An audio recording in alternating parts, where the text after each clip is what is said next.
Hello, everyone. We got the bad news this week that we're not going back to school, so we need to continue with our DMAC final. So today I'm going to record how I expect the flats to look like. As always, if you have more questions, please email. If you need more one-on-one time, we can always set up a Zoom meeting or a Google Hangout. So let's go to how we're going to do this, and we'll go through how I want the flats to look. So if you go to Canvas and we're going to go to modules and we're going to go down to the design align or line development, excuse me, this over a little bit. So we're going to go to line development and I want you to go to the flats template. And this flats template describes each of the boxes that are a part of that template. It also gives you the template there for you to click on, make a copy to save and manipulate any way that you need to. So you've created the Kuroki's at this point, and now you're doing a flat. So if you did 3 Kuroki's that have a top and a bottom on each one, you already have 6 flats.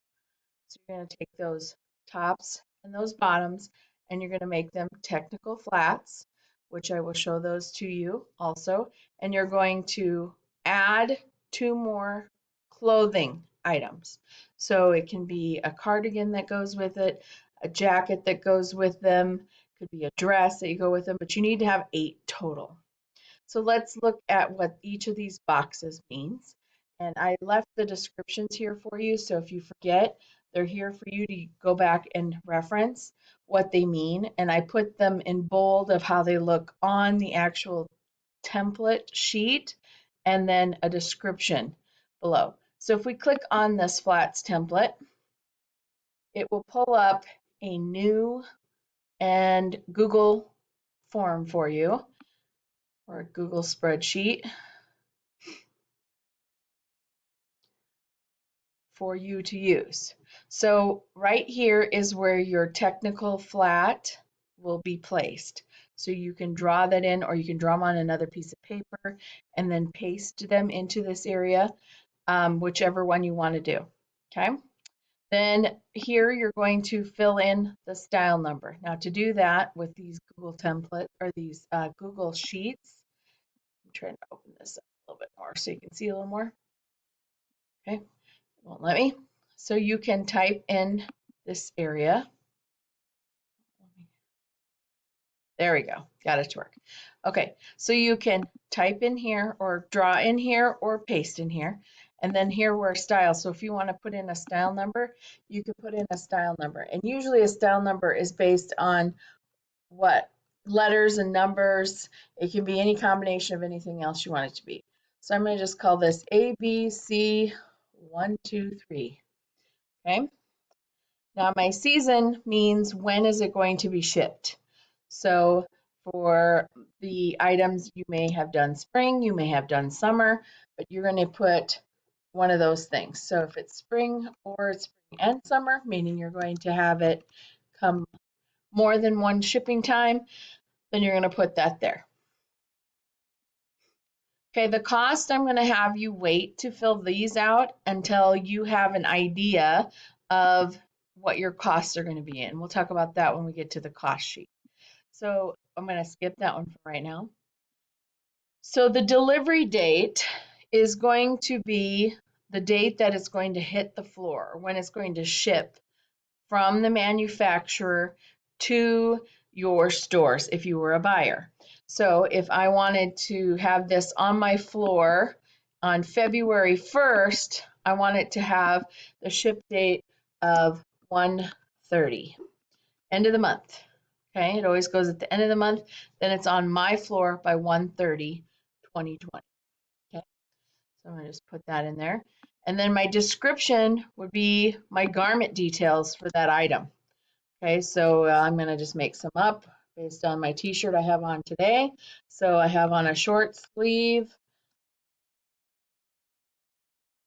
set in U-neck t-shirt. I'm not typing very well here. T-shirt U-neck.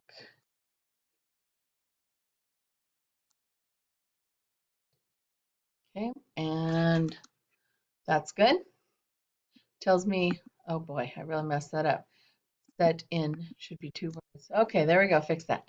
Okay, so then my fabric, I'm going to figure out what my fabrics are going to be. What I'm wearing today is a black, is a cotton knit fabric. And the colors that, and this can be several different things. These can be all the colors that you would think of putting it in. So since it's just a basic t-shirt, I'm going to say I have it in black, I have it in white, I have it in available in red, and it may be only one of those things that's in your Kuroki, and that's fine. Okay, but it comes in a black knit. And then if I did a bottom, I would draw a picture of a bottom. My style number would be different. So I could go up here and I'm going to say A, B, D, 1, 2, 4. Just making up stuff there. My season is going to be the same.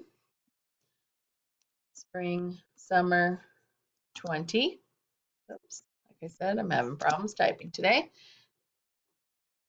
My cost I'm going to wait on. My delivery is going to be the same. 130, 20. Now, if you wanted to hit more of a summertime, you would say that it's going to hit your stores probably in February or March. Then you're going to change those. Remember, February only has 28 days. So that would make that one different. Okay, so for my description, we've all been living in our yoga pants, right? So I'm going to put a long legging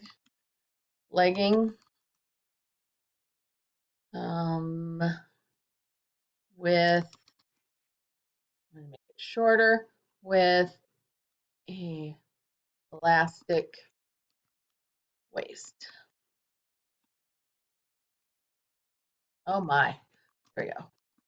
Waistband and lots of problems. Okay, and then my fabric is going to be a stretch knit, and I'm going to have that available only in black. Okay, so that's how you would fill this flat sheet out. Now you'll have these costs after you do your actual costing of one of those items. So if I'm going to cost out one item, maybe I'm just going to cost out the short sleeve t-shirt that I use, then I'm going to take that and cost that out, and that cost, this here would be the wholesale cost that I put in there. So if my t-shirt that I cost out is $20 wholesale, meaning that's what I sell it to the buyer to, then I'm going to put those in here as $20. Okay, and then I would sell it to the consumer probably at $42. Okay, and the cost, then I can kind of guess after I figure out what that piece is, what my cost is going to be for these others. So if my cost for my t-shirt is $20, then I would probably say that my pants, because there's more fabric and more things to put it together, 2 legs, an elastic waistband, that kind of thing for the leggings, I'm probably going to say that my leggings are $40, so double the cost. Okay, so that's how you fill out the flats templates. Remember, if you don't remember what each thing is, you can go ahead and look at the descriptions here. Also at the very bottom of this flats template is where it says your fabric swatches. So you're going to go there, you're going to go to a website and clip and put in your fabric swatches for those things, and they would go here. And there's another video that I will do for that. So if you have any questions, let me know. Good luck. You remember, you're doing 8 flats, okay, based on what you did. 8 flats. So you should have at least 6 on your croquis. You might have all 8. If you have more than 8, pick and choose. Thank you.